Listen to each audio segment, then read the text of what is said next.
Radhe Radhe viewers, আজকে আমাদের অযোধ্যা ভ্রমণের দ্বিতীয় দিন। সকাল থেকেই ভাবছি কি করব। আজকে হচ্ছে মহা অষ্টমী, আর আমাদের বাঙালিদের তো আর অষ্টমীতে অঞ্জলি না নিলেই নয়। কিন্তু অঞ্জলি কোথা থেকে নেব তাই ভেবে পাচ্ছিলাম না। আমরা বিভিন্ন মণ্ডপে মণ্ডপে ঘুরছিলাম আর জিজ্ঞেস করছিলাম এখানে কি অঞ্জলি দেওয়া হবে। সত্যি এই রোদের মধ্যে এভাবে ছাতা নিয়ে ঘুরে বেড়ানোটা অনেকটাই কষ্টের। এখানে প্রচণ্ড রোদ, সূর্যের তাপও সেই রকম একদম অনেক বেশি। তবে অবশেষে মা দুর্গা দেবীর কৃপায় একটা জায়গায় আমরা দেখি যে ভক্তরা মায়ের কাছে অঞ্জলি নিচ্ছে। তারপর আমরাও সপরিবারে অঞ্জলি নিলাম। কিন্তু একটা বিষয় আমার খুব আশ্চর্য লাগলো, আমরা এখানে যে অঞ্জলিটা নিলাম তা একেবারেই অন্যরকম। আমাদের বাঙালিদের মতো তো একদমই নয়। অবশেষে মায়ের কৃপায় এখানে অঞ্জলি দিতে পেরে খুব ভালো লাগলো।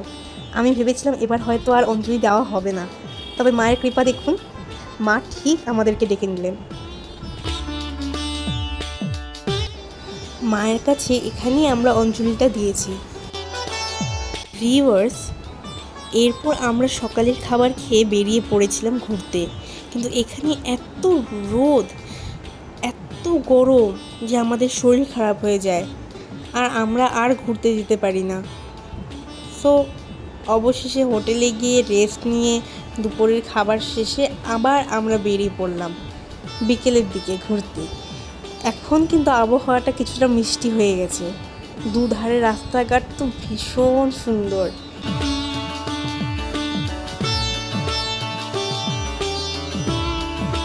মাঝে মাঝে আবার দু একটা মণ্ডপে মাকেও দর্শন করতে পারছি।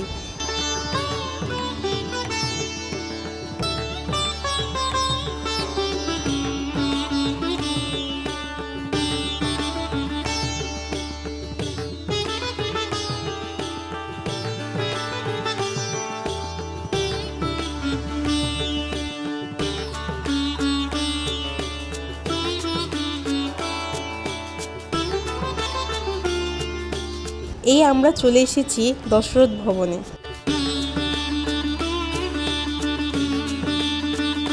ভিউয়ার্স, এই মন্দিরটি হচ্ছে রাজা দশরথের রাজপ্রাসাদ। এখানকার রামকোট এলাকায় এই দশরথ ভবনটি অবস্থিত।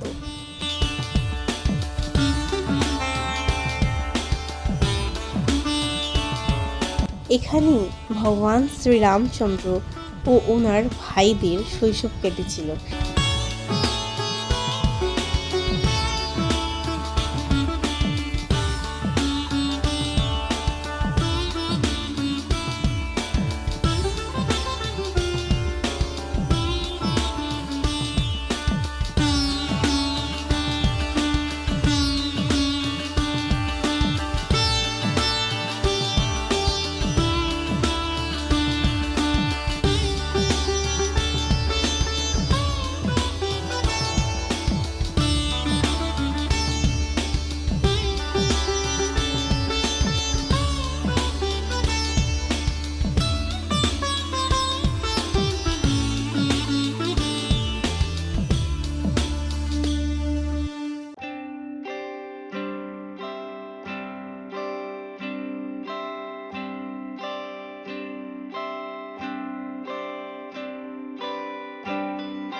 এখানে ভগবান শ্রী রামচন্দ্র, মা সীতা দেবী, শ্রী লক্ষ্মণ ঠাকুর, শ্রী ভরত ঠাকুর এবং শ্রী সত্যঘ্ন ঠাকুরের সুন্দর মূর্তি স্থাপিত রয়েছে।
এরপর সব দর্শন করে আমরা বেরিয়ে পড়লাম, কিন্তু দেখছি আকাশ একদম কালো হয়ে এসেছে।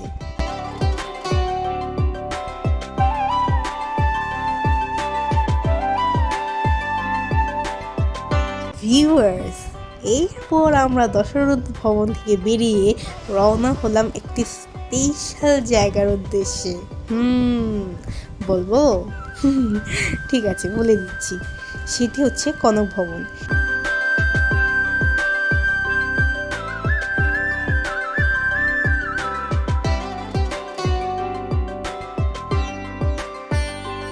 এই কনক ভবন কথাটির অর্থ হচ্ছে সোনালী প্রাসাদ।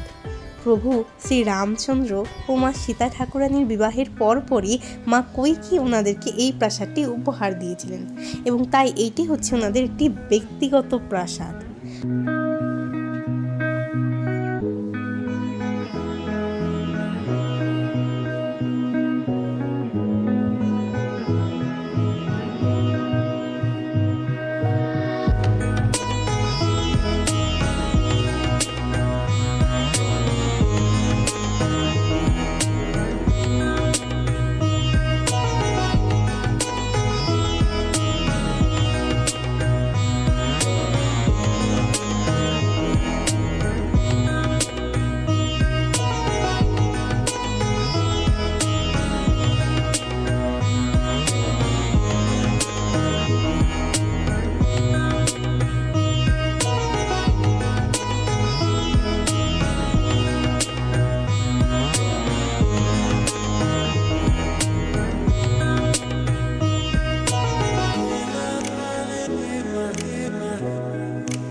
পৌরাণিক কাহিনী অনুসারে মূল কনক ভবন ক্ষতিগ্রস্ত হওয়ার পর দাপর যুগে স্বয়ং ভগবান শ্রীকৃষ্ণ এটি পুনর্নির্মাণ করেছিলেন। সত্যি প্রাসাদটি দেখতে এত সুন্দর যে আমি জানি না আপনারা ভিডিওতে কতটা দেখতে পাচ্ছেন, কিন্তু বাস্তবে দেখতে পারলে আপনারা অবাক হয়ে যেতেন। একদম সাদা ধবধবে, দেখে মনে হচ্ছে যেন এটি সোনালী প্রাসাদ নয়, এটি আসলে হীরের প্রাসাদ।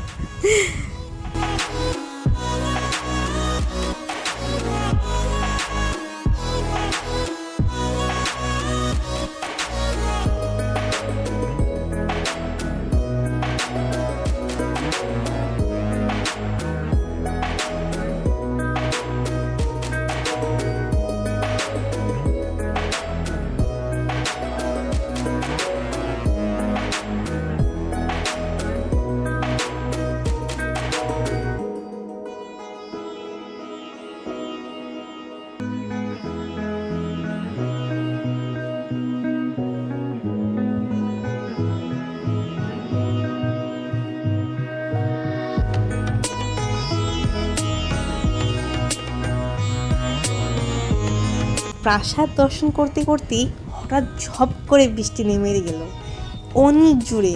চারদিক একদম দেখতে দেখতে কালো হয়ে গেল। দেখতেই তো পাচ্ছেন চারিদিক কেমন ঘোলাটে আর অন্ধকার হয়ে এসেছে। আমরা আর কি করব, কোনো উপায় না দেখে মন্দিরের ভেতরেই অন্যান্য ভক্তদের সাথে একটা জায়গায় আশ্রয় নিলাম। সত্যি এই বৃষ্টি মুখর প্রাসাদটি কি অদ্ভুত লাগছে দেখতে, অপূর্ব। আমি ভাবতেই পারিনি যে এত সুন্দর করে আমি কনক ভবন দর্শন করতে পারবো। অযোধ্যায় যাওয়ার আগেই আমি যখন কনক ভবনের ব্যাপারে জেনেছিলাম, তখন আমার অনেক ইচ্ছা ছিল যে হ্যাঁ আমি যাবই কনক ভবন।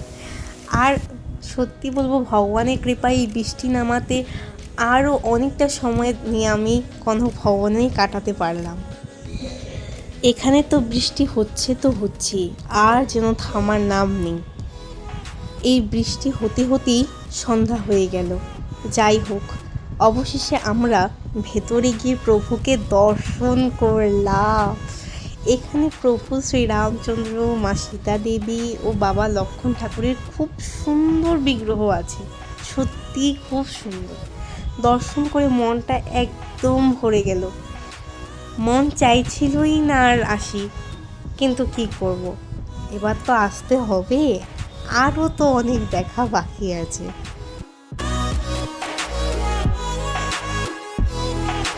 অবশেষে সময় চলিয়ে এলো বিদায় নেওয়ার।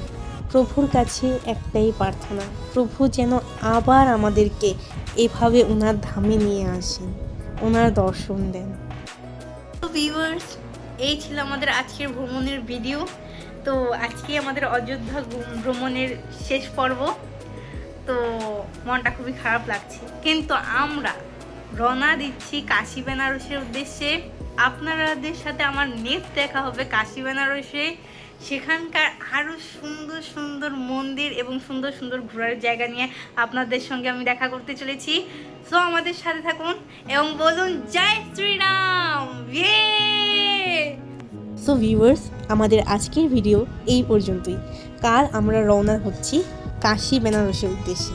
প্রভুর ধাম ছেড়ে যেতে হচ্ছে, তাই মনটা অনেক দুঃখ হচ্ছে মনে, কিন্তু সাথে আবার কাশী বেনারস যাব, গিয়ে বাবাকে দর্শন করব, সেটা ভেবে আবার আনন্দও হচ্ছে।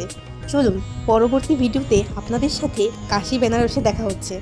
আর আমার সাথে বাবার এই দিব্যধাম ঘুরে দেখতে চাইলে আমার চ্যানেলটিকে অবশ্যই সাবস্ক্রাইব করে রাখবেন। আজ এই পর্যন্তই। বলুন জয় সীতারাম।